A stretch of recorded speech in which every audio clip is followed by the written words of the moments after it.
donc, on vient sur le plateau d'Asinat aujourd'hui pour faire un petit bilan et puis pour présenter une opération que vous avez présentée à la place il y a déjà une dizaine de jours, le grand défi. Et donc, on a vu ce week-end, le samedi, le WDC. Alors, c'était quoi? C'était alors en anglais le World Cleanup Day. La dénomination est en anglais puisque c'est une opération qui était planétaire, en fait, 160 pays de mémoire. Et il s'agissait en fait d'aller nettoyer la planète. En tout cas, nettoyer notre environnement urbain ou rural qui était autour de nous avec quelques volontaires. Ouais. Donc l'Ariège a participé au WCD. Oui. J'avais dit WDC, mais c'était WCD. Pour la première fois, c'est la première fois qu'on participe à ma connaissance, ça. oui. Alors l'Ariège nettoie, il y a des opérations de nettoyage qui ont eu depuis des années, Oui. le Tour, aux abords de foie et autres. Là, on s'inscrivait dans une dynamique nationale ou internationale. Il y a eu beaucoup de villes qui ont répondu présent, des associations. Qui a répondu en fait? Alors on a, pas forcément par ordre d'arrivée, mais moi je suis fuxéenne, donc je vais parler de Foix en premier. À Foix, on a eu une double opération. On a eu la ressourcerie qui a mené son opération le matin, et puis enfin 2 opérations, une le matin, une l'après-midi sur 2 rivières, sur 2 bords de rivières différents le long de l'Ariège, et la mairie de Foix qui a mené une opération sur un point de dépôt sauvage sur le ruisseau du Cellier l'après-midi. On a Mirepoix. Vous êtes bien placé pour le savoir, oui, qui avait répondu à l'appel. D'ailleurs, on voit les images en ce moment. Voilà. On a Tarascon qui s'est manifesté peut-être un peu plus sur le tard, mais là aussi on a pas mal de volontaires qui sont allés collecter le long des berges à Tarascon. On a Lavelanet. Pareil, donc là c'est la municipalité qui a répondu. À Mirepoix, c'est à la fois la municipalité et la Comcom d'ailleurs qui se sont manifestés. Oui. Le lac de Montbel, je vous aide un peu. Oui, exact. Ça doit être plus l'opération de la Comcom d'ailleurs, je pense. Comcom avec la mairie de Léran, il me semble. Hein, ça se fait de manière traditionnelle. Hein. Ouais. Il y a la commune des Pujols. Même chose, qui s'est manifestée. Et puis il me semble oublier quelqu'un. Pamiers, j'en ai parlé, non? Oui, Pamiers, on en a parlé vite fait. Donc voilà, Pamiers également. Mais qui a fait finalement. Oui, oui. Alors là uniquement, c'est vraiment des volontaires qui se sont manifestés. Donc Pamiers, Tarascon notamment, on a vraiment eu un sursaut dernière minute de dire ça serait dommage qu'il n'y ait rien dans ces villes-là. Et finalement, il y a eu une forte mobilisation, une trentaine de personnes à chaque fois qui se sont déplacées. Donc, le Spectrum avait bien entendu invité par voie de presse, publicité, à s'inscrire, à inscrire les actions. Globalement, ça fait quoi, 200, 250 personnes qui se sont réunies samedi là-dessus? À peu près, oui. À peu près. Est-ce qu'on a comptabilisé? Parce que l'idée, c'était aussi de peser tout ça, quoi. Parce que oui. là, j'ai vu que sur Foix, il y avait des gros pneus, ça devait peser assez lourd oui. pour les sortir de là. Oui. Globalement, on a sorti combien de déchets? Je ne peux pas vous donner encore les chiffres, tout le monde ne m'a pas remonté, mais à Foix, oui, je sais qu'on a tout il pesé. y avait un demi-camion, à Foix, il devait y en avoir À Foix, il y avait une grosse benne, vraiment une très grosse benne. Ouais, donc on va dire 2 ou 3 camions en Ariège, c'est une petite opération, ce qui est pas mal. Donc est-ce que c'est utile ce genre de manifestation? Ce que je me suis dit, moi, quand j'ai voulu vraiment, en fait, alors je n'ai pas initié l'action, elle existe l'action, mais simplement j'ai voulu faire en sorte qu'elle ait lieu en plusieurs endroits d'Ariège pour lui offrir davantage de visibilité, apporter de la communication autour pour que le maximum de citoyens et citoyennes puissent en être informés et avoir une chance d'y participer. Mais c'était vraiment de faire en sorte de repasser les consignes de tri, de discuter avec les gens dans la rue, de leur expliquer les moyens qu'ils avaient en fait, peut-être d'éviter de le produire, le déchet. On n'aura pas besoin de le ramasser si on ne le produit pas. Et puis quand on s'en débarrasse, de le débarrasser proprement, quoi. C'était vraiment cette idée-là. Donc les détracteurs, écoutez bien le discours, c'est pas pour nettoyer plus que ça, c'est quand même une opération pédagogique et de sensibilisation à cette problématique des déchets. Problématique déchets, donc on va entamer sur le futur. À partir d'aujourd'hui, une grosse opération démarre. Un grand défi pour l'Ariège. C'est ça. On va payer très cher. C'est quoi en fait le grand défi? Le grand défi, c'est réduisons nos déchets. L'Ariège, c'est le plus gros producteur de déchets par an, par habitant, de toute l'Occitanie, donc Midi-Pyrénées, Languedoc-Roussillon réunis, ce qui fait un vaste territoire. On est les mauvais élèves. Bah ouais, malheureusement. Alors c'est probablement en partie la responsabilité du Spectrum, d'ailleurs, qui aurait dû à un moment faire davantage peut-être en matière de pédagogie.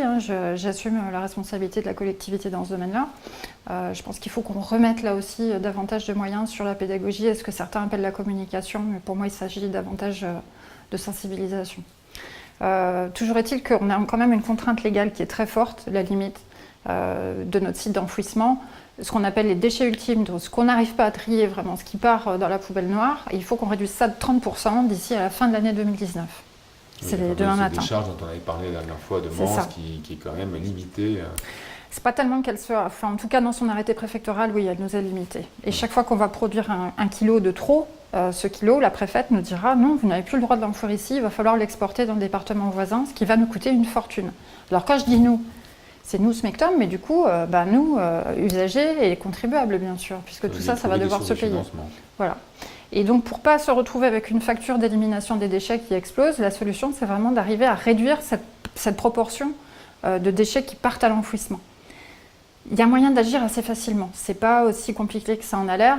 Vous avez déjà la moitié de tout ce qui est recyclable aujourd'hui qui va encore à l'enfouissement. C'est 8000 tonnes tous les ans qui partent être enfouis à Berbiac. Donc ça, c'est quand même relativement simple de le mettre dans la poubelle jaune plutôt que de le mettre dans la poubelle noire. Vous avez un tiers de la poubelle, c'est presque 100 kg par foyer, qui devrait partir au compost. Donc les gens qui ont une maison individuelle peuvent facilement s'équiper d'un composteur individuel. On vient de mettre en place une chargée de mission pour tout ce qui est compostage collectif, pour offrir des alternatives aux gens qui n'ont pas la chance d'avoir un jardin, pour parler clairement. Donc tout ça, ce sont des solutions qui sont en train de se mettre en place. Si déjà on enlevait tout le recyclable et tout le compostable, on aurait grandement diminué le problème. Je pourrais continuer sur le papier qui finit malheureusement encore en majorité à l'enfouissement, alors qu'il y a des solutions très simples pour les évacuer. Là, on agit auprès des entreprises en ce moment, puisqu'elles sont de gros producteurs.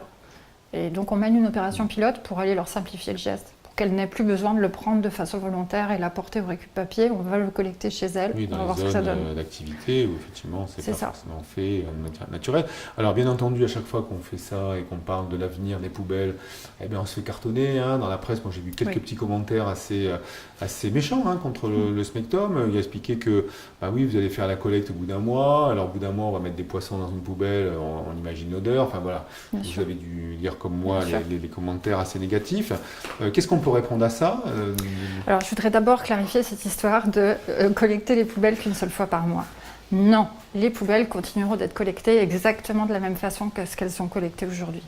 Simplement, on pense, ça n'est pas arrêté, on doit encore mener tout un travail de concertation avec l'ensemble de la collectivité, des collectivités d'ailleurs qui sont concernées, des usagers, des entreprises, etc. Mais enfin, dans l'idée, ce qui se pratique ailleurs, c'est qu'il y a un forfait de base qui inclut un service minimum, on va dire, qui inclut dans ce que chacun paye de façon forfaitaire, qui effectivement correspondrait à 12 levées par an.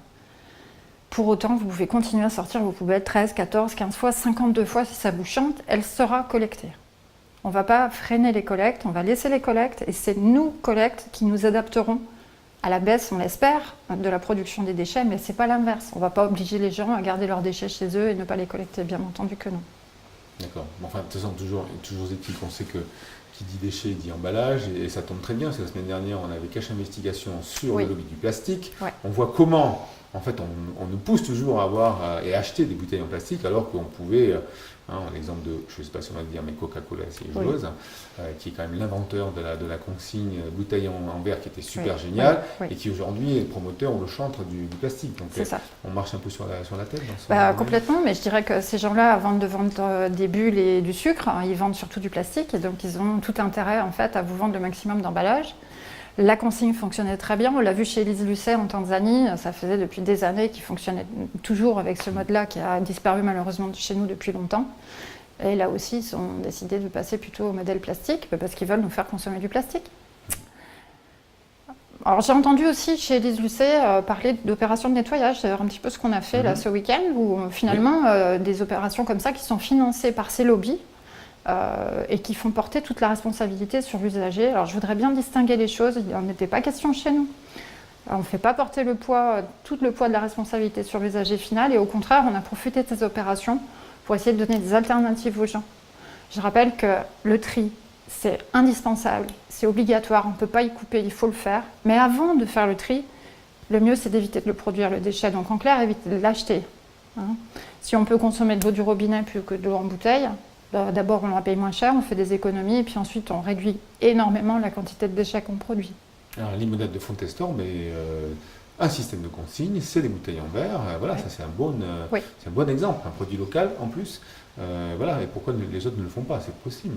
Il y a des initiatives. Moi, je suis rentrée en tant qu'élue dans un réseau qui s'appelle le réseau Consigne, avec des élus qui sont motivés en fait, à essayer de remettre en place un système de consigne. Mais c'est vrai qu'on a en face des lobbies industriels très puissants. Et vous l'avez vu comme moi chez l'ISUCED l'autre jour, qui font tout ce qu'ils peuvent, notamment au niveau européen, pour empêcher le redéploiement de systèmes de consigne comme ça. Après, il y a aussi quelques projets de consigne sur de la bouteille plastique. Et là, j'avoue que personnellement, voilà, j'y suis pas très favorable. Si on doit revenir à la consigne, revenons à la consigne avec la bouteille en verre.